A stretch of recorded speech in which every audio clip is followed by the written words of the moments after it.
episode 5. I'm your host, Bryce Tuohey. And today we're going to be doing about 30 to 45 minute Q&A of everything you guys have to ask us.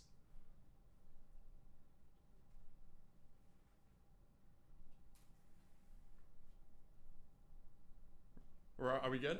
Perfect. All right, we're going to be doing a 30 to 45 minute Q&A of everything you guys have to ask. We have some questions already lined up from Twitter that we're going to start off with, but this should be live on YouTube for you guys to essentially ask me live in chat as we speak. So for those of you who are watching, throw any questions you have in the chat and we're going to get right to them. But I'd like to start off with some from my Twitter that we first got started off with. These can be, guys, any questions you want.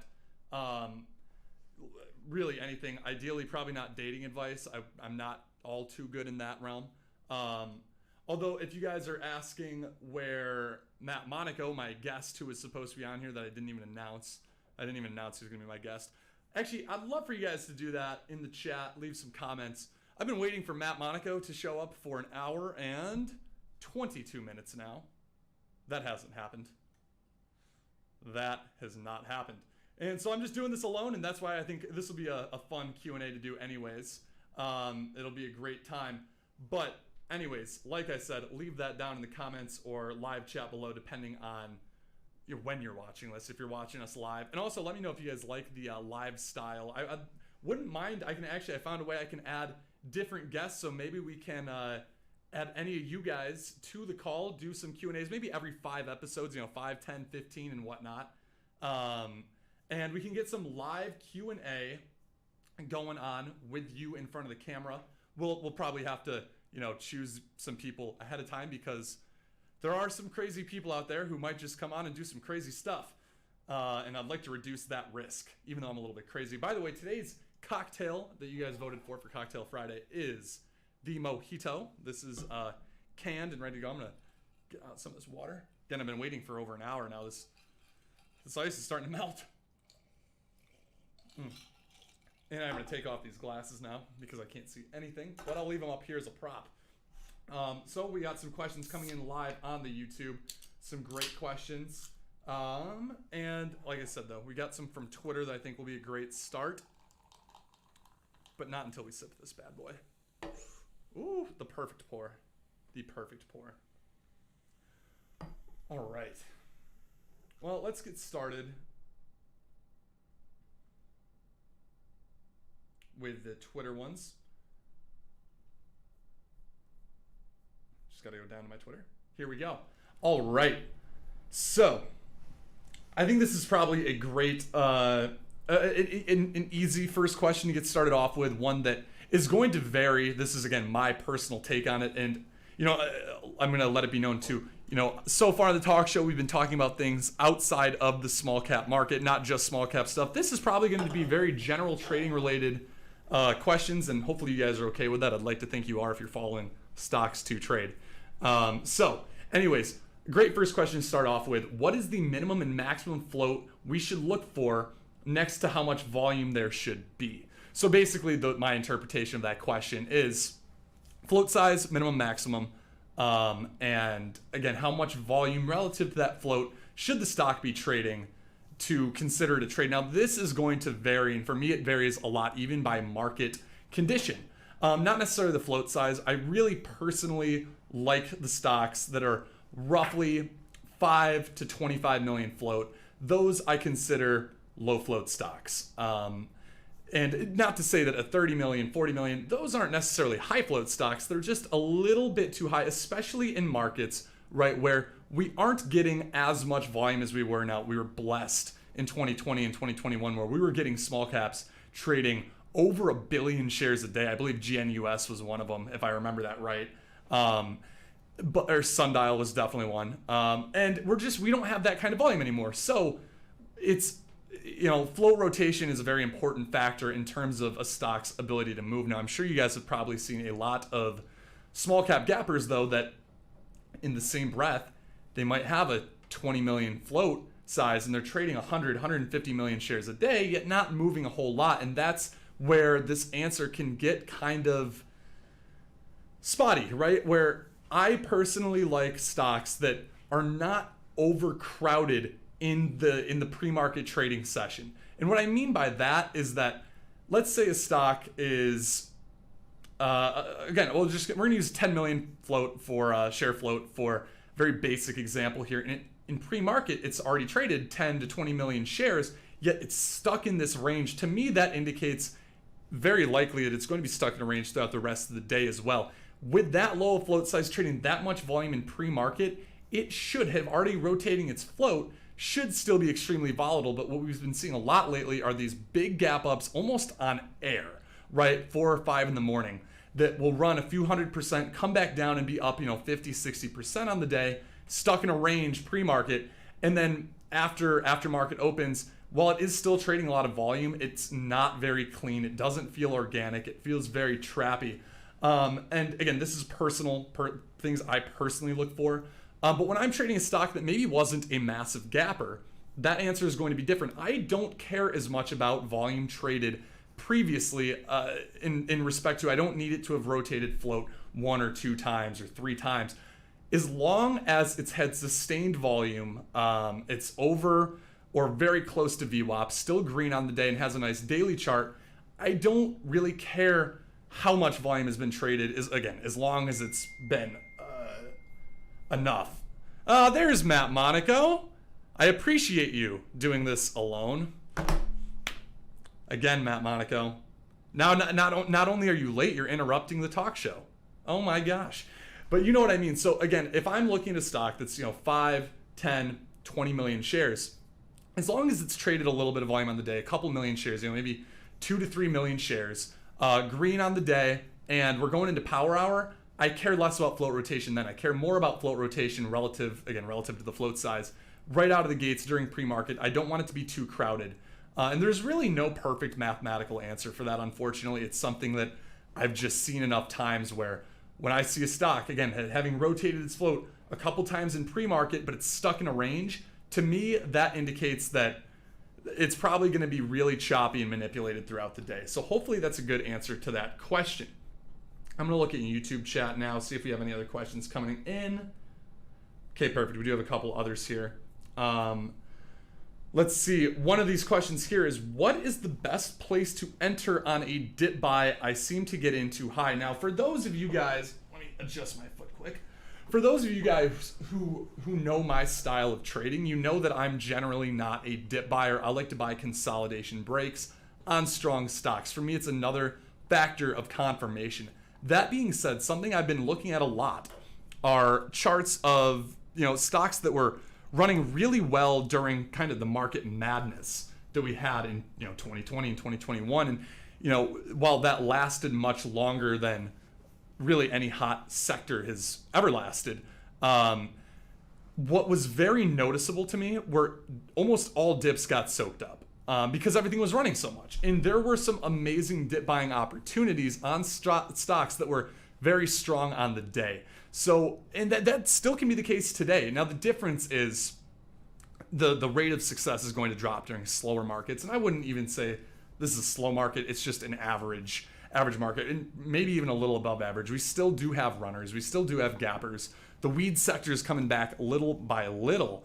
So anyways, though, the question there, the best spot to enter on a dip, that is going to be very dependent on you. And there's a couple different ways you can look at this. You can go for an area where we're dipping down to support, dipping near support, and enter that stock with a risk level on that support level you're buying off of or slightly below.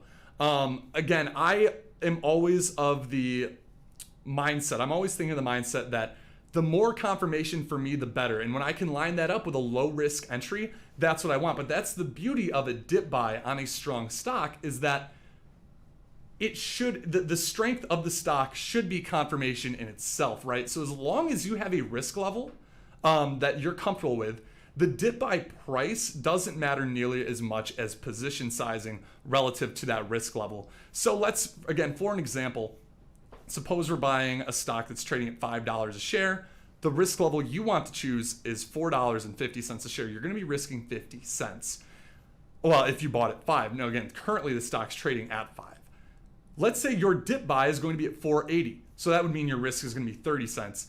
The most important thing isn't really necessarily the price you're buying in at. It's really boils down to the risk level. There are actually studies that show random entry buying with a very heavy focus on risk reward is actually profitable. And so that is where, and that's why, again, with the dip buying, it's less on the price. I'm going to keep saying this because it's important. Less focused on the price, more focused on the risk reward. And that's your advantage in buying a dip, is you are maximizing risk reward by buying a strong stock while it's becoming weak. So don't think in terms of that price. Now, there are indicators that you can use to kind of help time that buy. But those are things that you can develop later on, whether that's VWAP, whether that's a horizontal support, whether that's a trend support, whether that's a moving average. It doesn't quite matter. Find what works for you. But again, place that focus first on finding the risk level and building it accordingly. And again, my biggest thing that I would say would be to make sure you're doing this on a strong stock on the day, something that has a reason to be up, whether that's a catalyst, whether that's strong multi-day development that's breaking out, et cetera, or two, maybe on an OTC panic dip buy where there's a very big imbalance of supply and demand. And if you have a risk level chosen, yeah, you're going to get stopped out. Yeah, you might not bottom ticket. You might get faked out too. It all happens. But that risk level is going to be the most important thing. Then we start working into, why should I be dip buying this? Is it a strong stock? Is it a panic? Is there that supply and demand imbalance? And then you go from there and you build your edge around that. And then you can tweak your win, well, not necessarily your win percentage. You can tweak your ability to use bigger size, your ability to get more size with the same risk level based on different confirmation factors. For me, a confirmation factor for my entries, for example, is level 2 in tape. It's not an end all be all. It's not the biggest thing in my trading, but it is important just knowing where size is coming through, where volume is coming through. It's just another factor of confirmation that might allow me to take more size. It might allow me to go up to a full size risk. Whereas sometimes if there's not some of those factors lining up, I'm going to use half risk. I'm going to use 3/4 risk, just depending on those factors. So that was to DJ Millions on Twitter. I think it's a great question. I think it's something that a lot of traders do misconceptualize, is needing to bottom tick these dips. Let's see if we got more questions coming. Oh, there we go. We got some more coming in on YouTube now as well. I do have a couple other on Twitter. I am reading some of you guys on YouTube though, and we will be getting to those momentarily. How to become better at exiting your position. This is actually a great way to kind of build off of what we just talked about. Exiting positions is going to be very dependent on your style of trading, right? In theory, the best way to go to base your exits is going to be based off of risk reward. I don't want to be exiting a position at, let's say I'm risking 50 cents a share. We're going to make it clean and simple. I don't want to exit my position for a 25 cent a share gain, because then if I have a 50% win rate, which, is, I'm not going to say average because it totally depends on your strategy. But if I have a 50% win rate, I'm going to be an unprofitable trader. I'm not going to be profitable. And so this is where it is going to depend on your strategy. If you have a very high win percentage strategy, a scalping strategy that's maybe a 75, 80% win rate, you can go for lower than those 1-to-1s, and you probably have to go lower than 1-to-1s. Whereas if you are having maybe a 30% win rate, you're going to need to make sure that your exits are significantly higher than your risk level. And we can almost transition this right into, sometimes that in itself is a reason why maybe I don't want to take this trade. Maybe the setup looks fantastic. Maybe you have such a clear spot to buy, such a clear risk level, but there's an overwhelming amount of resistance that will make it tough for that stock to deliver a 2 to 3-to-1 risk reward. Just because that setup looks great doesn't mean there aren't other factors that should stop you from taking that trade, right? So I don't know if I just said that right. Sorry, I'm getting distracted by Monaco still. But what I'm trying to get at is you need to make sure that risk reward lines up, and that is the biggest thing for exiting a position. Now, there are other factors, things that, for me, in fact, I actually just did a Steady Trade team webinar about this topic on Wednesday. There are sometimes factors of failure before your trade plan plays out. And a lot of times what I will do, if I see enough of those factors line up, is exit the position early. I will cut it before my risk. Now, this is a topic that some traders completely disagree with. Let that trade play out to its full potential. But for me, if I'm seeing things like double tops or a fake breakout or a massive seller stepping up or volume completely drying up or a mix of all those, that might be reason for me to get out early, even though it hasn't hit its full potential. It hasn't made it to an important level of resistance, etc. I might exit a little bit early, but I would almost argue that is not something you should focus on right away. First and foremost, just again, map out those resistance levels. Does it have room to run? Is it over a resistance level? In which case it could have room to run, in theory, infinitely, which is why we love breakout trades, all-time high breakout trades. But if not, does it have enough room within the given potential range to make it worth being a trade? From there, then say, okay, well, how far from my risk is the potential gain? Is it, I think 2/3 to 1 risk reward is a good number to kind of go off of in terms of just starting. I think 1 to 1 is going to be too low. Even if you are working on something scalpy, I think those higher risk reward trades are going to build better trading habits down the road. I wish it's something I did more when I first started. I was a very, very scalpy trader. I'm still relatively scalpy, but not nearly as much as I used to be. And it's because I had a fear of losing. And that's something that you really kind of have to work on getting over to become a successful trader, is understanding that you can and will lose throughout the day, throughout your career. It's going to happen. And I guess this isn't really a question, but probably a great way to work on that is to be trading with small size. So that way you get used to losing, right? A lot of times it's not it is the money we lose, but in conjunction with the money you're losing and just having to face being wrong, it sucks going through both of those at the same time. I would rather learn to be wrong with small size and scale up as I become more profitable, as I become more consistent. And then that way I'm learning, and that's exactly what I did do, by the way, for those of you who don't know. I learned to lose a small size, and it allowed me to scale up very fast when I was confident and consistent as a trader. So kind of a little bonus piece there. We do have a question here on Twitter that I'm going to get into later about NFTs and kind of my take on them going into the end of 2022 and into 2023 that I do want to get to, but again, that's going to be later on in the episode. One more question from Twitter is, if you are in a trade and your risk doesn't break and it's consolidating, do you hold overnight / longer or just get out at market close? So I'm assuming this means we're approaching the end of the day here, and it hasn't broke my risk, but it hasn't played out. Do I swing? That's going to be very, very, very situational, right? There are a lot of factors that go into that. Are they coming up on earnings? Did they have news? Did they have upcoming news? Is it a strong multi-day setup where I think this does have potential for continuation? How much am I up risk reward wise? Maybe I was going for a massive home run trade where I'm going for a 5/10 to 1 big trade. It just didn't work.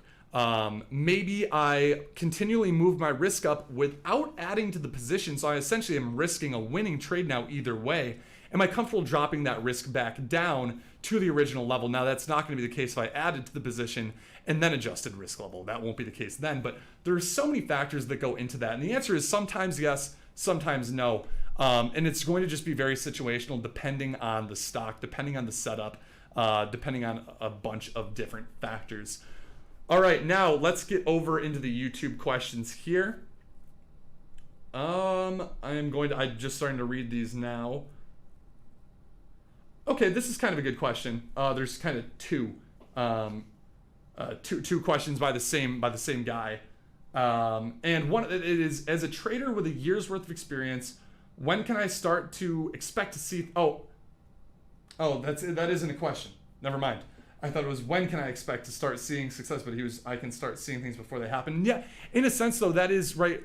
We never are buying in anticipate or in hopes, right? We're buying realistically actually with the idea of losing, right, with that risk level. However, that's the point of a pattern at the end of the day, is to be able to say this is what the stock should do. We can never say this is what the stock will do, but that's the point of buying based on patterns, is because historically those patterns have yielded certain results more often than they fail. And so that is something, as you continue to develop as a trader, as you continue to expand the patterns you trade or refine the patterns you trade, you will be able to anticipate, but you still need to wait for that trade to play out. You still need to wait for your confirmation factors to line up, make sure you have a risk level, etc. But his follow-up, what I thought was a follow-up question, but was the question is, how do I build confidence in this market? And something that I've done, because I go through, and I'm sure just about every trader I know does, you go through swings. You're going to go through periods of exponential growth followed by periods of drawdowns. And a big factor that I've learned in this whole journey that I've gone through is that confidence is built up in a number of ways.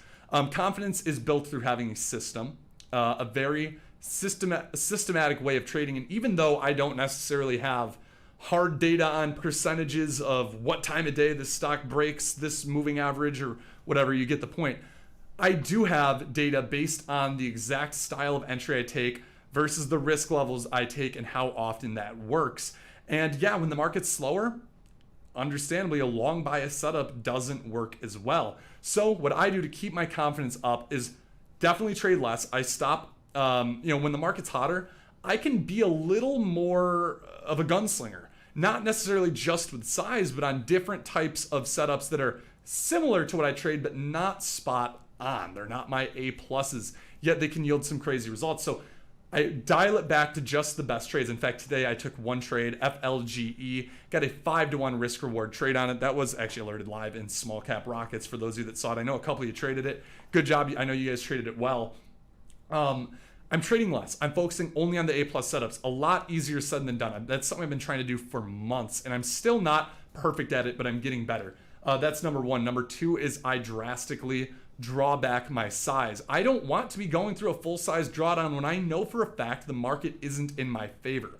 And if I do see an A plus setup, and generally that's going to be a multi-day breakout, multi-week, multi-month breakout with structure, again, market structure that has been developing for weeks. Then I'm going to probably use full size. But if I'm taking 3 to 4 trades a week that I think are A to A plus setups, I'm still going to be using smaller size just because even those A to A plus setups are not, well, I guess I can't call it an A plus setup. The A plus setup would really be those stocks with really strong multi-day, multi-week, multi-month development. Something like FLGE, for example, though, was a great, essentially end-of-day VWAP break play. And I actually just posted on Instagram, for those that follow on the StocksToTrade Instagram, 3 reasons I liked that. Really quick recap about it. But again, that was a trade where I'm not comfortable using max risk size, but I'm comfortable using my current risk in a slower market. I guess that actually coincides with, I guess that really is about number 2, as I was going to say, size down, but I guess I really just in a long way explained sizing down. But don't be afraid to drastically drop size if you are not consistent in this market. Again, we're going back to that question I asked, or maybe answered, I don't even know if it was asked, where it's okay to use tiny size to build confidence in a strategy, to build consistency.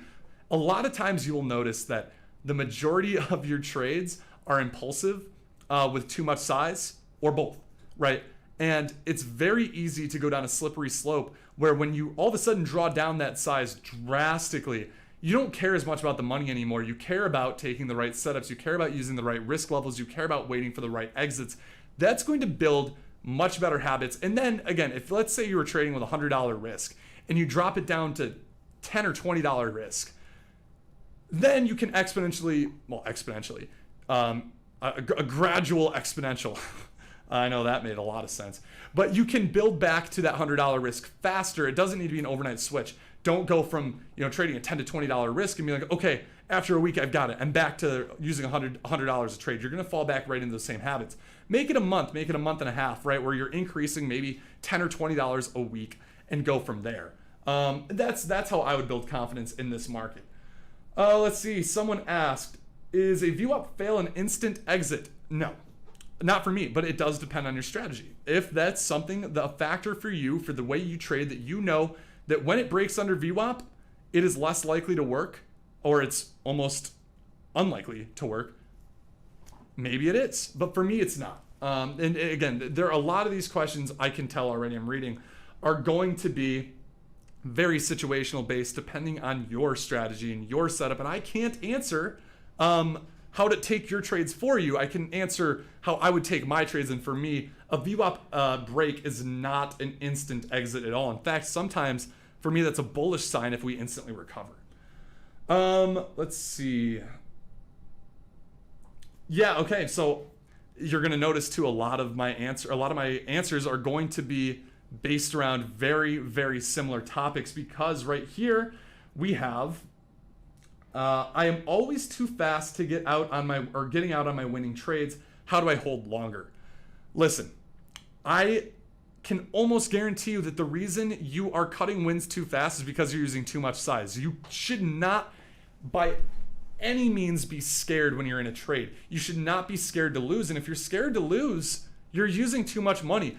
I can't guarantee it. I don't know everyone's situation, but the majority of people, if they were risking 50 cents on a trade, I guarantee you wouldn't care to lose. Like, it's 50 cents.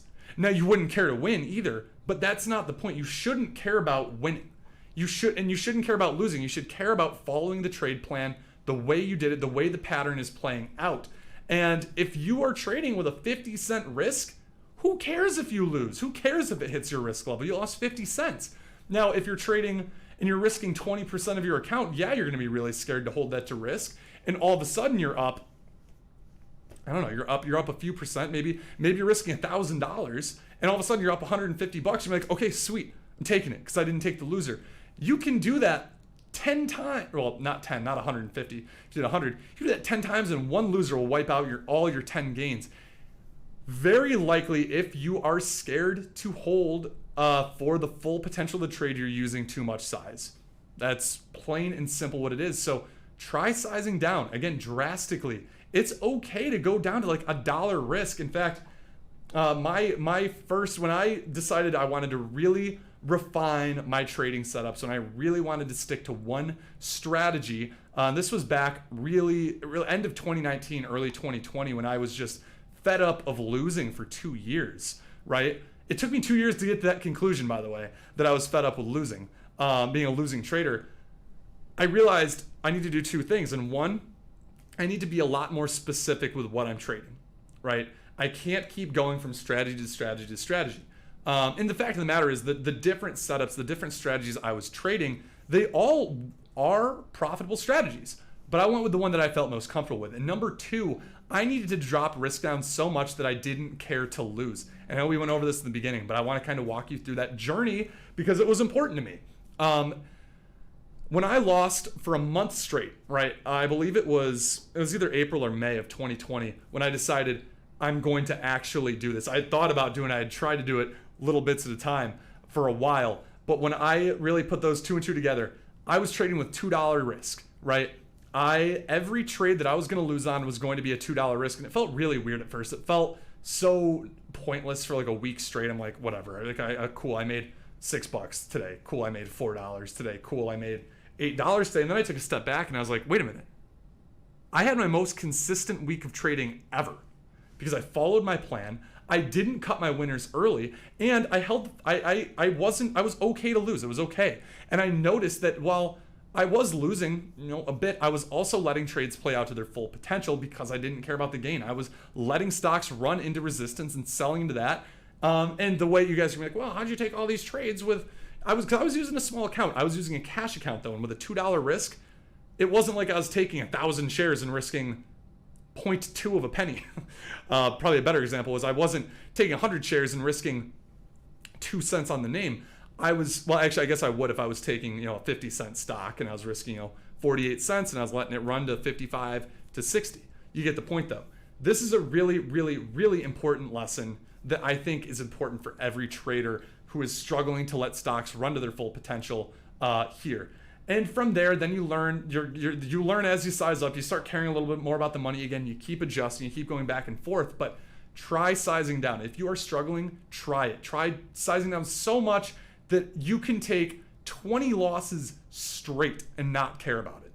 And I know it doesn't sound fun, but it is one of the most important things you can do as a trader. Can I give example of risk reward on a recent trade, please? I actually just did on I know I just mentioned it. What's the name of the ticker? Let's see. What was the name of the ticker? FRGE was the ticker that the only trade of the day. And I'm gonna, if you pull up the chart, you'll see at the end of the day, it was hovering around $18 a share, right under VWAP. It spiked up to like 1840, came back down to like 17 something, maybe 1770s, and then consolidated there for a few minutes before breaking through VWAP. Before breaking through we're gonna just mute that. There we go. Before breaking through VWAP with the 1840 push, and then it ended up running up into like 2050. That trade, I started off risking $17 a share on an $18 entry.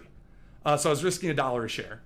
And then what was really interesting, right, and this is something I've been working on and it worked really well today, is I believe it's called pyramiding into a trade, right? You are building a position, not only building a position in size, but you're also adjusting risk level accordingly. And what's great about being able to do that is that as you build into positions, right, you're using bigger size. So every penny it goes up, you're going to be making more money. And you're able to keep the dollar risk the same as you move risk levels up. And so that's what I did is I started in, I think, 1801, risking basically $1 and a penny per share. I then added through the VWAP break at 1840, giving me about an 1823 average or something like that. And I was able to move my risk. We had a little fake breakdown through like this little mini micro support area. And then I personally was comfortable risking the 1760s dip. So I had about I guess that math would have added out to be about 70 cents a share. And then that stock ran, actually it was 1770. So I had roughly a 50 cent per share risk. And that stock ran from my 1820 average, it ran to 2070 or something like that. And I got out in the 2050. So do that math. That is $2.30. $2.30 a share gain on, I had 3/4 of my position there.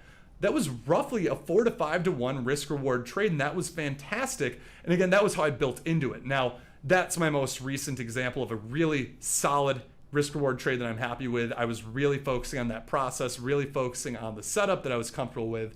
And I was, again, very happy with it. I think that's a great example. If you go through and look at that chart on, I can't remember the ticker, FRGE. I keep thinking Fergie.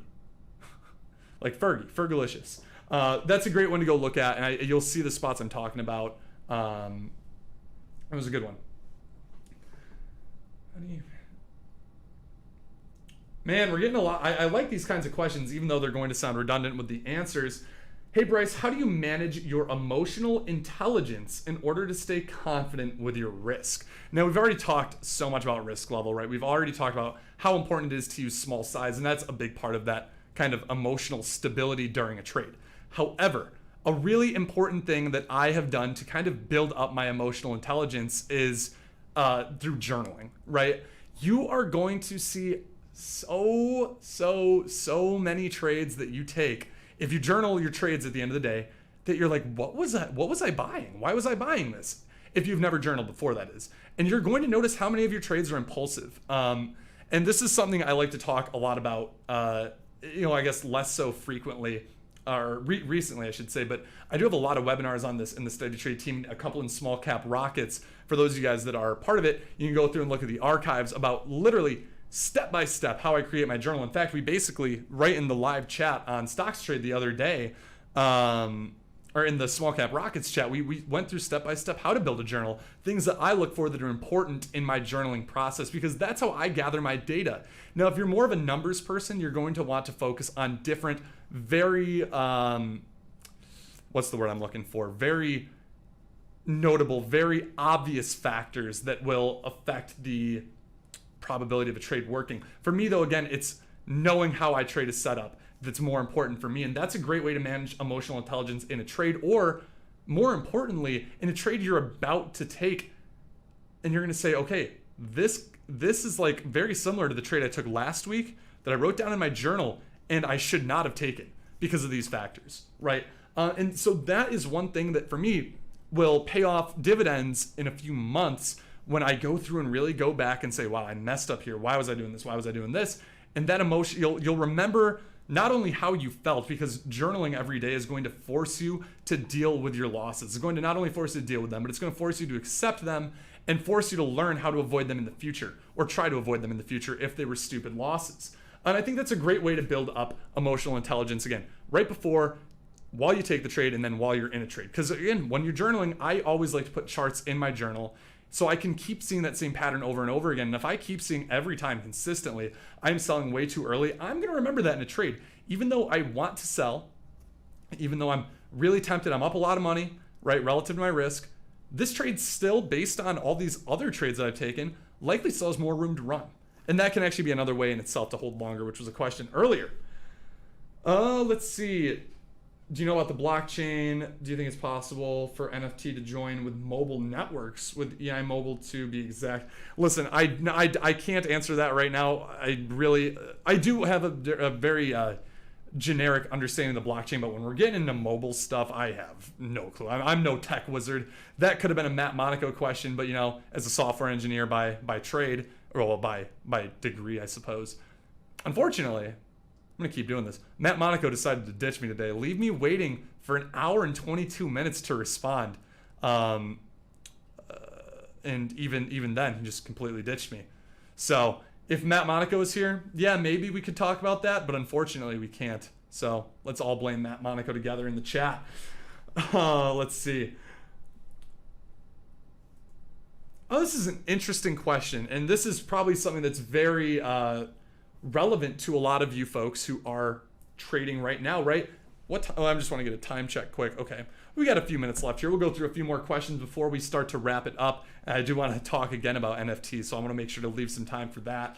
But as I was saying, a lot of you guys who are watching this or who are trying to get into learning how to trade, I'm going to have to assume you probably have jobs. You need to fund that trading account, right? Unless you just saved up a stash of cash from a job, you're probably still working in the meantime. And Matt Belamo here said, what day should I take off of work permanently to trade? So I'm assuming you're saying you could probably do a 4-day work week, which is better for trading, Friday or Monday. Listen. If first of all, don't. I'm hoping that means you are able to take work off, right? You're not just like, I'm not going to go into work today. And that's something I think another topic real quick that will build into this. I see so many traders who want to go full-time trading right away, right? Or really fast, maybe 3 months. Maybe they had one good trade and they're like, all right, I'm ready to go full-time. You can do whatever you want, but my goal as a mentor here with StocksToTrade is to really build quality traders, and that's one of my biggest goals in small cap. I don't care if you're making $5 a trade or $5,000 a trade. It really doesn't matter. I want you to be a consistent trader, a smart trader. I want you to keep building that process as you move forward in your trading. And here's the fact of the matter. Trading is a part-time trader, and I've gone through both sides of it, right? Trading is a part-time trader where you're not able to sit in front of your screens day in and day out versus being a full-time day trader sitting in front of your screens day in and day out. They are night and day difference. Now, I was fortunate to kind of be able to gradually transition into that because of the type of work I did. I also, I dropped out of school, which was essentially my full-time job at the time, but I also did have a full-time job I say full-time job, it was a freelancing job, but I was still working about 30, 40 hours a week on top of school, on top of learning how to trade, and on top of actually placing trades, right? I didn't have much of a social life. And I'm sure that's probably a lot of you guys here who are trying to really get this down. But when all of a sudden you have no other responsibilities work-wise, right? You probably, maybe you have kids or a wife or a husband or whatever the case may be. So you might still have other responsibilities in life. But when you're just able to sit in front of your screens from 9 to 5, well, I guess not 9 to 5. Well, you're probably going to be watching pre-market though, so I'd almost argue it's longer than that. It's probably 7 to 4. You are going to see just how impulsive you are. Just how you might have had the best, you might have had some great consistency, and maybe you really are ready to make that jump. And then all of a sudden you're able to take every trade you want. And you are going to be blown away. You need, and this is something I was very smart with, is I continued to work as I transitioned my time into more of a full-time trader. And again, I was fortunate to be in a line of work where I was able to kind of pick and choose my hours a little bit. If you're not, don't be afraid to really get that consistency down for a year and a half. And I know that sounds so long looking out, right? But you're going to thank yourself when all of a sudden, maybe 6 months down the road, you're like, man, I wish I had gone full time 6 months ago.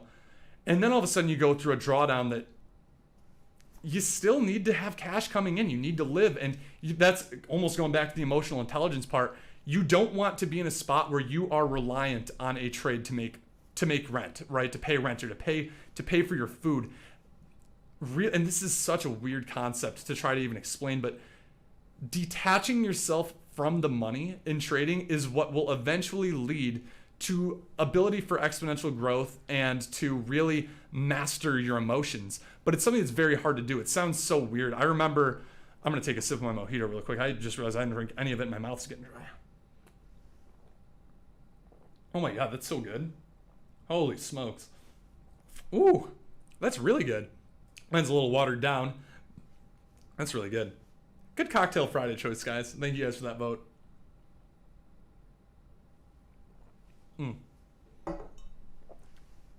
So anyways, what I was saying is it was the weirdest feeling when I first started making like some crazy money in the market, because I was, again, it was exponential growth, right? When from May of 2020 up until February of 2021, I went from a $2 risk per trade, and within 8 months, I was risking about $2,000 a trade. And, up until I hit the $100,000 mark in overall P&L in December of 2020. And by February of 2021, which was peak madness, I had a $100,000 week. And it was just the most bizarre, because I lived at home with my family. And every day they'd ask me, how are you doing today? And I just remember, I'd be like, oh, today was really good, $3,000. Like, oh, that's awesome. And then I'd get to a $10,000 day, and they're like, holy crap. And then one day I had a $50,000 day, and they're like, what? Their minds are blown. But then there was a day where I lost like $6,000. Like, oh, you lost, that would be like 8 months worth of rent. And I'm like, you can't look at it that way, because as a full-time trader, if you are looking at like, oh my God, I just lost half a year's worth of rent, you're going to get emotional. You are going to lose all that emotional work that you'd built up. And so you need to do everything you can to detach yourself from that money. We're going to really roundabout answer here, but I think all this is important for those people who are trading part-time that want to eventually work in trading full-time. You need to have cash set aside that you can live on for, and that's going to be up to you to depend how risky of a person you are, but that you can live on for ideally a year or two. If you blow up a trading account, that trading account almost needs to be separate than what you had saved up. That's just such an important thing that I think not enough people realize. And I want to be real and honest with you guys, because again, my goal is to build good traders, help build good, strong, solid traders. I don't want to see people who are like risking, they all of a sudden they had this one big trade. Now they're like, okay, well, I just made $20,000 on this trade. Now on the next trade, I'm going to risk $20,000. That's not smart trading. And so going back then to taking off work permanently, what day is better, Monday or Friday? This is actually probably for those of you that are able to do this, that are able to take a day away from work and focus on the markets. This is probably a great way to start that transition, right? And it's going to be up to you. I know, for example, Matt Monaco and I, Matt Monaco. Anyways, during the hot market, for him, Wednesdays were the worst day of the week for him. Statistically, he lost almost every Wednesday. Why? Because he was mentally drained. It wasn't that the setups weren't there. It was that by Wednesday, he was really drained from Monday and Tuesday. And by Thursday, he had kind of like, maybe he'd dial it back a little bit. By Friday, he would crush it. And so it's you look at stuff like that, track those days that are the best for you. Personally, I think Mondays are probably one of the hottest days in the market. And the reason being is because you have a lot of FOMO building up over the weekend. People are antsy to trade. You're going to have news releases that built up for 2 days. You know what I mean? You're going to have development from Friday. Now, Fridays are great too, because again, Friday is short, doesn't want to hold over the weekend. But I think Mondays are a great day, but again, see what's best for you.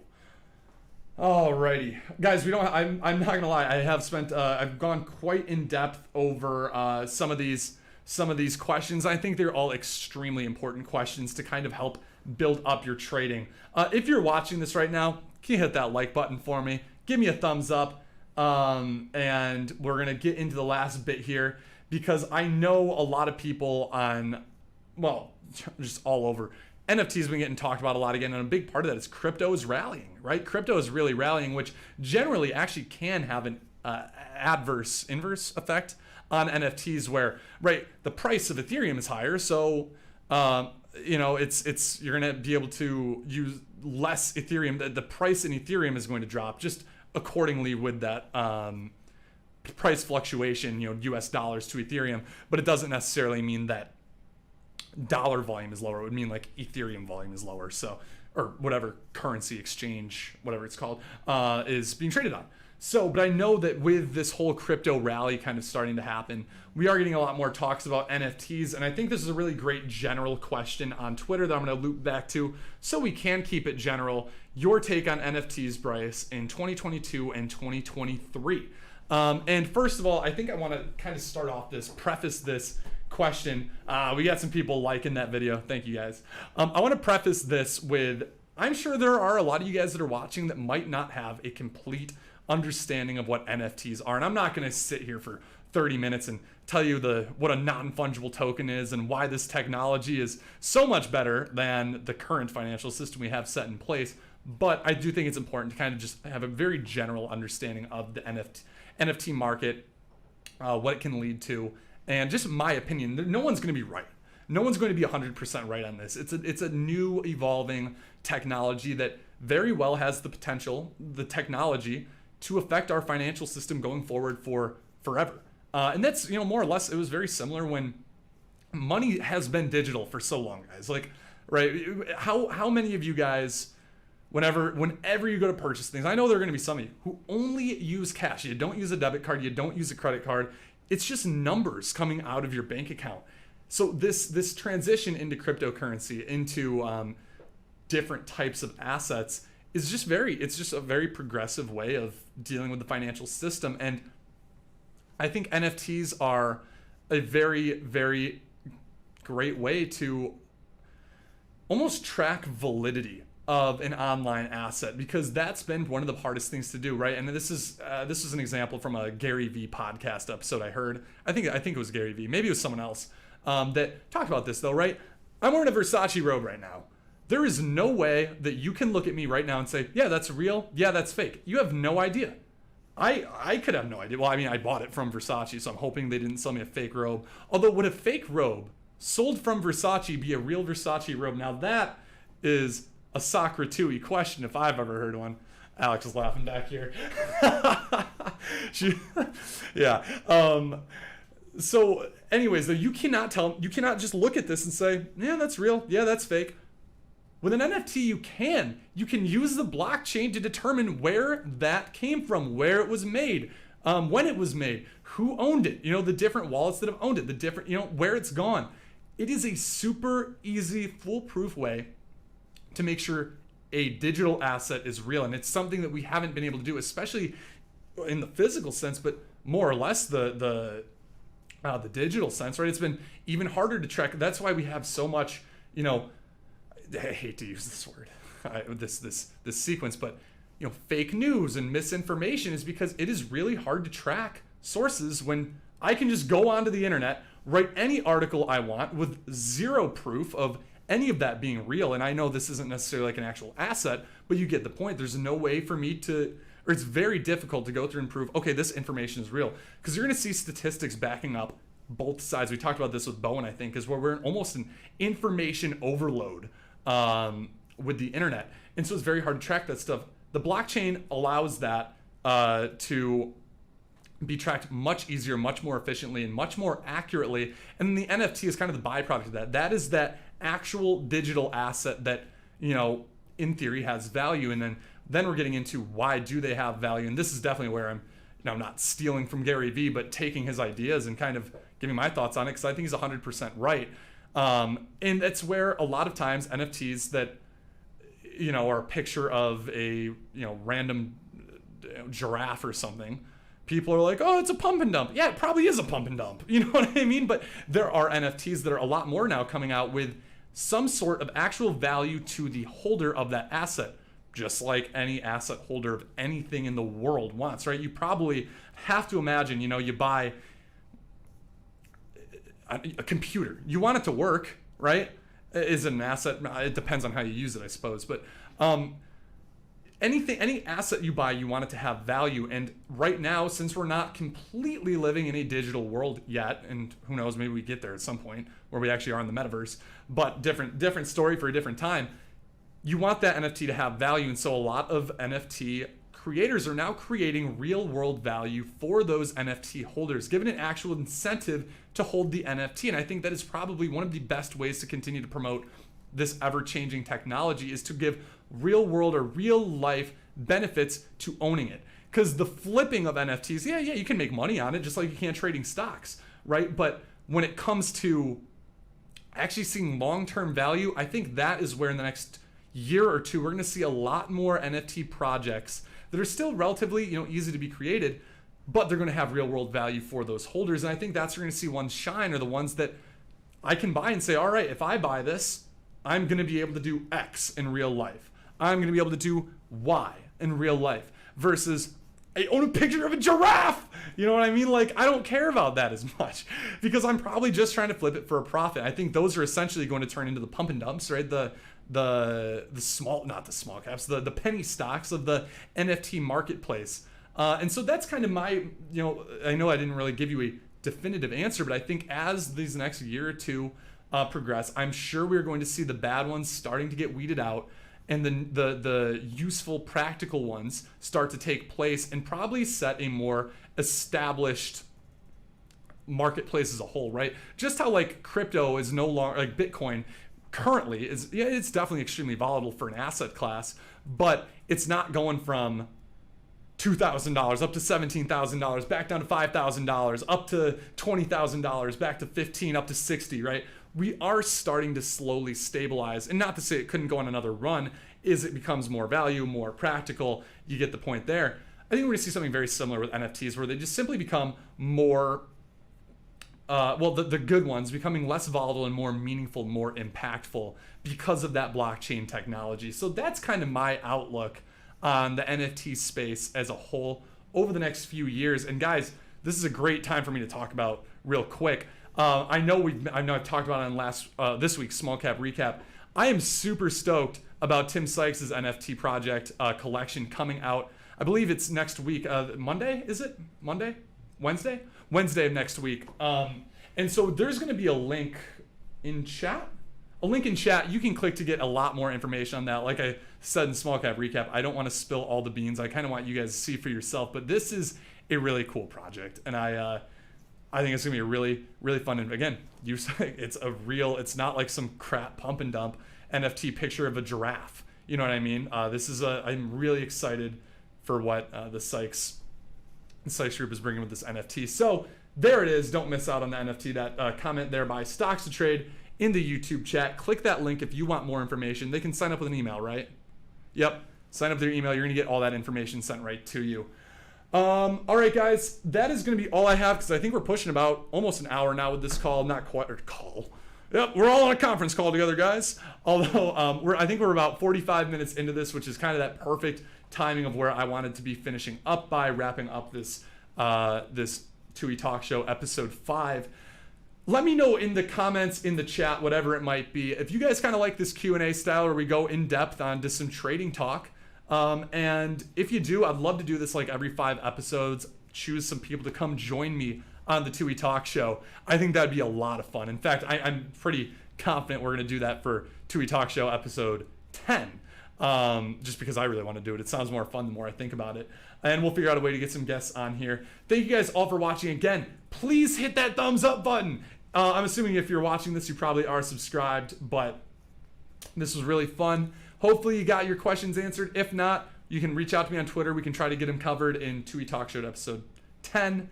And yeah, let's go from there. Thanks again for watching, guys.